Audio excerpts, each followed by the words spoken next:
మీ journey చెప్పండి, మీ journey కూడా short and స్వీట్గా చెప్పండి. అంటే పెద్ద పెద్ద వాళ్ళతో చేయడం అనేది మామూలు విషయం కాదు. సో మీరు అంటే ఒక డైరెక్టర్గా అవ్వాలి అనుకున్నప్పుడు ఎక్స్పెక్ట్ చేశారా ఇంత షార్ట్ పీరియడ్లో ఇంత పెద్ద పెద్ద వాళ్ళతో చేసేస్తాను?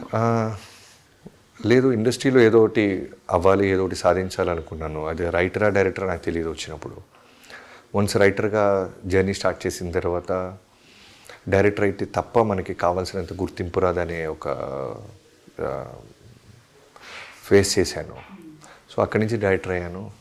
సో హానెస్టీగా మన వర్క్ పట్ల మనం హానెస్టీగా ఉంటే పెద్ద చిన్న పక్కన పెడితే అవకాశాలన్నీ ఆటోమేటిక్గా అవే వస్తాయి అనడానికి నేను example.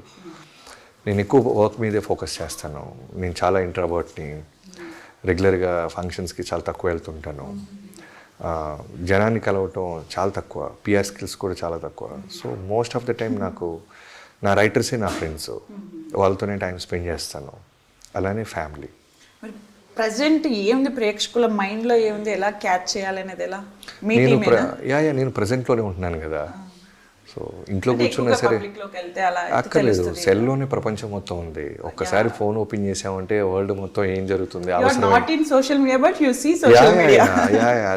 I been following social media through so many.